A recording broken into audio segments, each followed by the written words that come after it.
He wants to fight for the big prize. And here we go. The fight has started. It's a King's Pawn opening. This is what we saw yesterday between the players as well. A lot of debates in the Spanish. That means white's light square bishop developing itself early on. This has all been seen before. It's the Spanish opening, one of the main lines, and both sides have castled. Both sides have developed pieces, pawns, and now Levon Aronian has created a threat. He's pushed a pawn on this left flank, trying to open up his rook on that A line. So both players have huge amounts of experience and vast experience. Magnus bringing his bishop out. This was also Magnus's main defence, the way he played the opening in 2016 against Sergei Karyakin in a World Championship match. Ever since that, Magnus has maybe shied away from this opening a bit, especially in the biggest possible games. So, decision actually to slow down, because Magnus has played this position on a few occasions, but this move, not the most popular one according to the database, and unlikely to have been faced by Magnus. Meanwhile, the most popular move has been played, actually. So Magnus Carlsen, following the trend, he wants to get his knight to the edge of the board to attack the light-squared bishop. Meanwhile, one piece that has gone off to the right of the battlefield now is that white bishop. And it might look odd to some viewers at home why that bishop took a small step, one square, and then moved again. But I guess the whole plan for Aronian is now that he's locked down that left side of the board, now there's no more tension with pawns, he feels more free to push his pieces to the other side. Will white retreat or will white trade a piece? And, OK, Magnus, he doesn't go for that yet. He brings his knight to the side. As we mentioned, this is another very consistent plan. The whole point of the Spanish opening is to save white's light-squared bishop, is to plant it on a good diagonal, so Levon Aronian retreats that. He doesn't want to see a knight trade off for that bishop. White's light-square bishop on the same diagonal as the black king, and now Magnus has switched back to the other idea we mentioned, just combining them in a different order. He's forcing that dark-square bishop this time to declare its intentions. And, yeah, no trade. Bishops here, they're quite potent. They have decent diagonals to sit on, so no trade for a knight. We've seen Magnus take some pauses, but he took a big pause to play a very natural move, actually, to develop, just to overprotect his pawn that was under attack. And, of course, Aronian's move is just to develop his knight. And, OK, so Magnus's plan was to play for all his pawns on dark squares. If he's able to explode open the centre, OK, he plays this, which makes a lot of sense strategically. He doesn't bring his knight in the direction I was saying there, but maybe he was scared of black opening up the position, and if the centre suddenly explodes, if all these pawns start disappearing, then the black bishop will become a good piece. Then the black bishop might have a great diagonal. And it does. But which way is Levon Aronian going to capture? Surely with the bishop. OK, yes, with the bishop. And now the only issue is for white is that it takes ages for this knight to get to the ideal square. And actually, it takes 4 moves to get round now to this central outpost. And in the meantime, black is maybe going to get ready to push in the centre for this bishop to come to life. But yeah, for sure, Magnus needs to take action within the next few turns. Otherwise, he's just going to suffer long-term strategically, especially against the might of this bishop, especially white's bind on the light squares. OK, both sides just creating some space for their king right now. Bit of mysterious, kind of deep strategy there. I expect Levon Aronian to, OK, first he pushes Harry the h-pawn, maybe going on the attack, but at some point he's going to move this knight out of the way and try to get it back into the centre. You know, I have to confess something, David. And please, those people who love pawn pushes, myself included, please forgive me, but I don't really like what Levon Aronian has done on the right side there. I feel that he's taken a bit too many liberties with his light squares. I think he's completely fine. And, OK, the knight does drop back. And now the bishop must step forward, for sure. I expect to see this one from Magnus Carlsen, just to eliminate the white knight any time it jumps to the centre. That has happened. And, yeah, suddenly this knight is no longer such a great piece. It's about to get traded off. And I think it's just level completely now. Magnus has definitely solved all his long-term problems. And, OK, well, we have a threat on the board, and we always get very excited. The queen and bishop were coordinating together to attack the f7 pawn. That's why Magnus quickly defended that pawn. And Levon now jumping in with his knight. OK, so he had a kind of idea that if bishop takes knight, then the f-line would get open and it would be maximum pressure. So OK, Magnus there, snacking away. This is a pokeball. Some kind of beans there. And Yeah. No noodles today. no noodles today. Of play today. He's definitely an entertainer, Yeah. right? As well as a sportsman.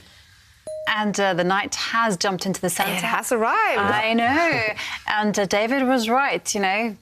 Magnus was going to say, live and let live to that knight. I'm going to play around it. And instead takes a step forward with his king. So that white knight looks beautiful, but it also blocks the white bishop temporarily. OK. OK, and Levon, out of ideas, he just shuffles his rook across one square. Mysterious rook move. Yeah. I mean, is the queen planning to step back and push open, make way for the pawn to... I think black's the one who wants to open up the position, Ivanka. I think the whole reason white played that move is to bring his other rook into the game. I think white's rook in the corner was feeling lonely there on the left, and the other rook was in the way, so he's just cleared a square. But yes, either way, I'm not a fan. And look at the evaluation bar as well. All the way up in Magnus's favour now, and he doesn't hesitate. That pawn break, that pawn push that I mentioned, trying to open up the centre, has been initiated by Magnus, and we've seen a couple of trades. Suddenly, white's lost a lot of stability in the centre, eroded.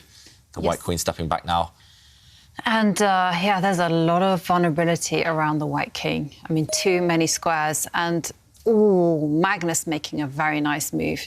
You know, stepping forward with his bishop, clearing the 7th row for a rook to line up with its partner. And then also, I'm thinking, the black queen can even tuck herself in the corner. He moves his rook into the centre, and we'll see what Magnus is going to choose. Later in the game. OK, Magnus, he follows your idea. I've learnt never to bet against you, Ivanka. White bishop paralysed defending it. He's dropped back with his knight. He's dropped his knight back, OK. OK, but Magnus... The bishop comes in, and now, OK, we do have to see the camera. Let's go back to the players. I mean, this is just winning now for Magnus Carlsen. He's allowed black's bishop to penetrate, and... what's he doing? He can't even take this black rook. Let's keep an eye on the players. Is Levon Aronian shaking his head?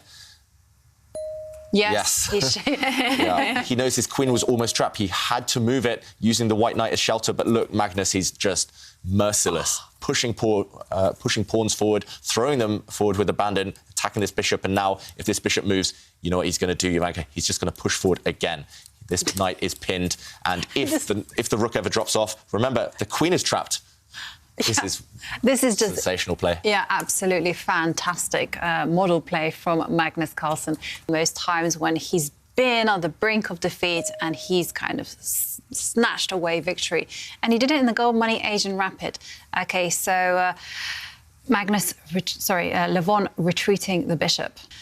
Yeah, okay, he does. And Magnus does that. Super accurate there, Magnus Carlsen. Those aim chess accuracy stats are going through the roof right now. And, yeah, black's d-pawn is going to march forward on the next turn, and this pin against white's queen, nothing positive exists anymore. OK, he pushes a pawn Levon Aronian, and there we go. Instantly from Magnus, he pushes his pawn forward, and now, after a trade here in the centre, that's not going to change anything. The white knight is simply dropping off on the next turn. That is undeniable. This white knight is lost. Sometimes the answer isn't there, and he can just capture the pawn, and the knight will drop off. Yep. I mean, white just doesn't have any coordination to even generate some play against the exposed black king. So the white queen did get out of the way of the black bishops, but it did come at the cost of this knight. And now Magnus, he's a whole bishop up just for one pawn. But the pawns are irrelevant here.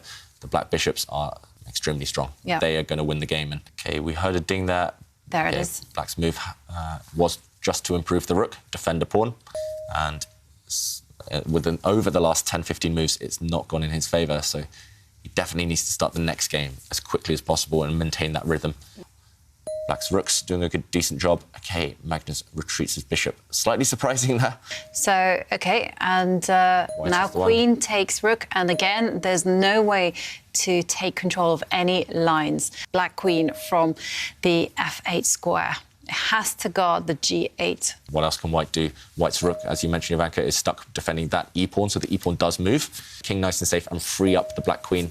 OK, so he reroutes his bishop. Yes. So this is a very nice move. Now the king is perfectly safe there in the corner. I think he's a mixture of resigning and losing on time. And OK, he did make a move. OK, with 2 seconds left, Levon Aronian made that move, bringing his rook across. Can you just simply go bishop takes pawn? Yep. He can do anything here as Magnus Carlsen. He takes a pawn, and the whole idea is actually if white's queen takes that black bishop, you don't recapture the queen immediately. First, the black queen takes the white rook, because the black queen's about to drop. It sacrifices itself for a rook. and then you take the white queen, and at the end of that little transition, black would be a whole rook up for nothing. Yeah. Only has to deal against one threat. Black's queen slides across. Just controlling some light squares as well. There's a huge threat of black's bishop sneaking into the h3 square with a check to the white king. And, OK, we see a trade of rooks. The black king will hide on a dark square, or maybe black will block this with his bishop. I think he will just block it with a bishop. And, OK, Aronian really trying to generate something, but it's a mission impossible. That pawn, it looks good, but it's headed nowhere. Yeah. And Magnus is being ruthless. We have this kind of little motto, OK, we have a result. Levon Aronian resigns. Wow, a great win for Magnus Carlsen in the first game of today with the black pieces as well, taking the lead here.